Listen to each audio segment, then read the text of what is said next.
একজনের গলায় ছুরি চালিয়ে হলো দুনিয়াতে সুখ চাই, একজনের বুকে গুলি চালিয়ে হলো দুনিয়ায় সুখ চাই। দুনিয়ার সুখটা এখন আসল হয়ে গিয়েছে। সেই বুখারী মুসলিমে এসেছে আয়েশা রাদিয়াল্লাহু তাআলা আনহা থেকে বর্ণিত, ইহশারুন নাসু ইয়াওমাল কিয়ামাতি হুফাতান উরাতান গুরলান কুলতু ইয়া রাসূলুল্লাহ আর রিজালু ওয়ান নিসাউ জামিআন ইয়ানজুরু বা'দুহুম ইলা বা'দিন।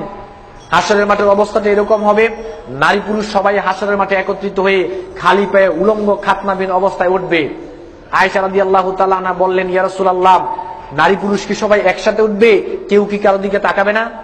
আল্লাহ নবী বললেন যে আয়েশা, আল আমরু আশাদ্দু মিন ইয়ানজুরু বা'দুহুম ইলা বা'দিন। হাসরের মাঠের অবস্থা এরকম হবে, এত ভয়ানক, এত বিভীষিকাময় হবে, কেউ কারো দিকে তাকানোর সাহসই করবে না।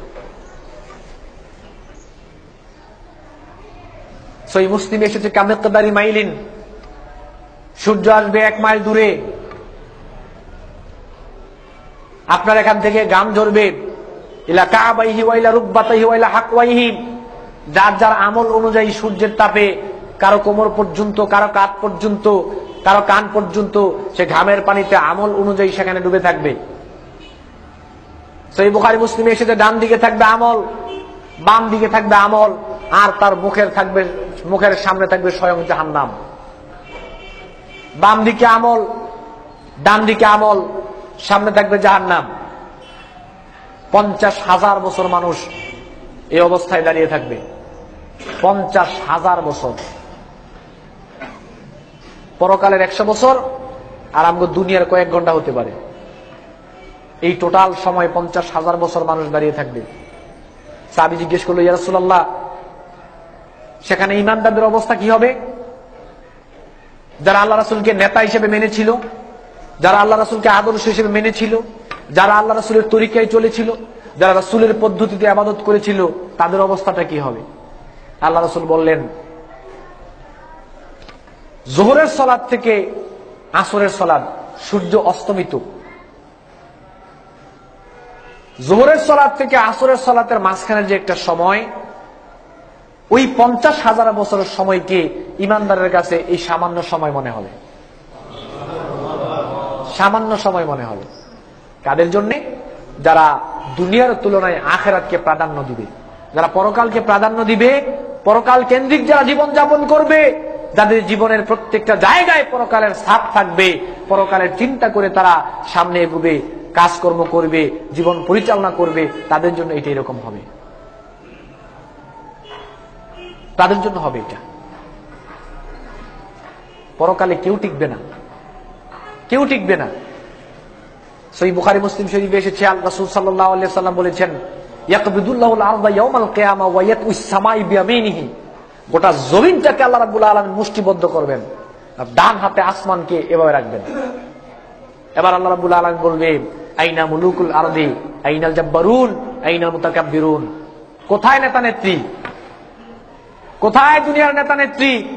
কোথায় পীর বুজুর্গ? কোথায় আলেম ওলামা? কোথায় বাদশাগণ? কোথায় স্বৈরাচারী শাসকরা? কোথায় নির্যাতনকারীরা? আজকে তোমরা কোথায়? কোনো জবাব নেই। টিকবে না কেউ। ইব্রাহিম আলাইহিস সালাম টিকবে না, আদম আলাইহিস সালাম টিকবে না, ঈসা আলাইহিস সালাম টিকবে না, মুসা আলাইহিস সালাম টিকবে না। আল্লাহর অনুগ্রহ, সবাই সেদিন শুধুমাত্র আল্লাহর অনুগ্রহ কামনা করবে, আল্লাহর রহমত কামনা করবে। সহিহ বুখারীতে এসেছে, আল্লাহ রাসূল বলেছেন, ওয়া আলামু আন্নাহু লাইয়ানজু আহাদুম মিনকুম বিআমালিহি। তোমরা জেনে রাখো, পরকালে কোনো ব্যক্তি তার আমলের দ্বারা সে মুক্তি পাবে না। পরকালে কোনো ব্যক্তি আমলের দ্বারা মুক্তি পেতে পারবে না। সাহাবীরা বলল, ওয়ালা আনা, আপনিও না? আল্লাহ রাসূল বলেন, ওয়ালা আনা, আমিও না, ইল্লা আইয়াতা গাম্মাদানি আল্লাহ বিরহমাতি মিনহু ওয়া ফাদলিন। আল্লাহর অনুগ্রহ এবং আল্লাহর দয়া, আল্লাহর অনুগ্রহ এবং আল্লাহর দয়া ছাড়া আমি নবী মুহাম্মদ পরকালে মুক্তি পাবো না। আল্লাহ রাসূল বলছেন নিজের ব্যাপারে, বুখারী শরীফের হাদিস। তো আমরা কোথায়, কার জন্য কি করছি? কোথায়, কার জন্য কি করছি? এটা তো ভেবে দেখা দরকার। একটু আমাদের ভেবে দেখা দরকার। আজকের দুনিয়ার সুখ স্বাচ্ছন্দ্য, আরামায়েশকে, দুনিয়ার টাকা পয়সা, এগুলোকে আমরা অনেক বেশি আপন মনে করছি, এগুলোকে স্থায়ী মনে করছি। বিল্ডিং করার সময় অনেক মজবুত করে বিল্ডিং করি, যাতে করে 20-25 বছরে কিছুই না হয়। বুখারী শরীফে, মুসলিম শরীফে এসেছে, রাসূল সাল্লাল্লাহু আলাইহি সাল্লাম বলেছেন যে লা ইয়াজনু ইনদাল্লাহি জানাহা বাউদাহ। এই পৃথিবীর মধ্যে অনেক বড় দাম্ভিক ব্যক্তি হতে পারে, অনেক টাকা পয়সার মালিক হতে পারে, অনেক ক্ষমতার অধিকারী হতে পারে, আল্লাহর নবী বলেছেন পরকালে তার অবস্থা হবে এরকম, যদি সে অপরাধী হয়, মশার যে ডানা, এই ডানার যেরকম আমাদের কাছে কোনো মূল্য নাই, ওই ব্যক্তির পরকালে আল্লাহর কাছে তদ্রুপ কোনো মূল্যই থাকবে না। যাকে দেখলে এখন আমরা স্যার বলি, বস বলি, দেখতে দাঁড়িয়ে যাই, অনেকে সবাই সারেন্ডার করি, জনগণ আলাদা হয়ে যায়। মশার ডানার যে ওরকম কোনো মূল্য নাই, পরকালে আল্লাহর কাছে তার তেরূপ কোনো মূল্য থাকবে না। বুখারী মুসলিম এসেছে, আল্লাহ রাসূল বলেছেন ইউতা বিআনআমি আহলি দুনিয়া মিন ইয়াউমাল ইউতা বিআনআমি আহলি দুনিয়া মিন আহলিন নার ইয়াউমাল কিয়ামা। এই দুনিয়ার সবচেয়ে সুখী যে মানুষ, দুনিয়ার মধ্যে সবচেয়ে সুখী যেই মানুষ, তাকে আনা হবে ফায়ুসবাগু ফিন নারি সাবগাতান, জাহান্নামে একটা সুবানি দেওয়া হবে। একটা সুবানি দিয়ে তাকে তুলে জিজ্ঞেস করবে হাল রাআইতা খায়রান কাত্তু হাল মাররা বিকা নাঈমুন কাত্তু। তোর জীবনে কখনো সুখ উপভোগ করেছস? তোর জীবনে কোনোদিন সুখী মানুষ দেখেছস? অথচ সে ছিল ওই সবচেয়ে সেরা সুখী মানুষ ছিল সে। তাকে জাহান্নামে একটা সুবানি দিয়ে জিজ্ঞেস করবে তুই কখনো সুখ উপভোগ করেছিস? সে বলবে ওয়াল্লাহি লা ইয়া রব, আল্লাহর কসম, সুখ কি জিনিস আমি জীবনও দেখিও নাই, বুঝিও নাই, উপভোগও করি নাই। জাহান্নামের এক সুবানি খেয়া দুনিয়ার যাবতীয় সুখ সে বলে যাবে। কেন? বুখারী মুসলিম এসে আল্লাহ রাসূল বলেছেন নারকুম জুজউন মিন 70 জুজআন। ক্বালু ইয়া রাসূলুল্লাহ ইন কানাত লা কাফিয়াতান ক্বালা ফুদ্দিলাত আলাইহিন্না বি69 জুজআন কুল্লুহুন্না মিসলু হাররিহা। কেন বলবে?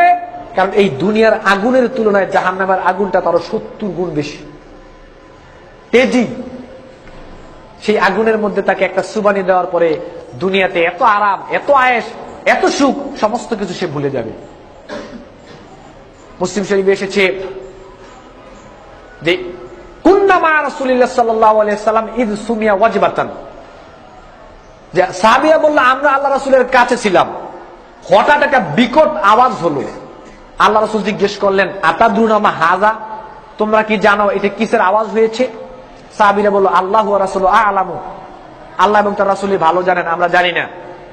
আল্লাহ রাসূল বললেন হাযা হাজারুন রুমিয়া বি ফিন্নার মুনযু 70 খরিফান ফাহুয়া ইয়াহবি ফিন্নার আল আন হাত্তা ইনতাহা ইলা কারিহা। 70,000 বছর পূর্বে একটা পাথর জাহান্নামের নিচের প্রান্তে নিক্ষেপ করা হয়েছিল। 70,000 বছর পাথরটা শুধু নিচেই গিয়েছে। আজকে 70,000 বছর পূর্ণ হওয়ার পরে এই পাথরটা জাহান্নামের নিম্ন স্তর, সর্বনিম্নে গিয়ে পাথরটা পৌঁছেছে। এই জাহান্নামে তাকে একটা সুবানি দেওয়া হবে। দুনিয়ার ক্ষমতা, দুনিয়ার লোভ, দুনিয়ার লালসা, দুনিয়ার নারী, দুনিয়ার সম্পদ, দুনিয়ার টাকা পয়সা, যাবতীয় সমস্ত কিছু জাহান্নামের এক সুবা খেয়ে সে সব ভুলে যাবে। তাকে আমল দেওয়া হবে, তাকে বলা হবে ইকরা, পড়, কিতাবাকা কাফা বিনাফসিকাল ইয়াউমা আলাইকা হাসিবা, পড় তোর আমল, দুনিয়াতে কি কর্মকাণ্ড করে এসেছিস নিজেরটা নিজেই পড়। এটা দেখে সে বলবে ইয়া ওয়াইলাতানা মা লিহাযাল কিতাব লা ইউগাদিরু সাগীরাতান ওয়ালা কাবীরাতান ইল্লা আহসাহা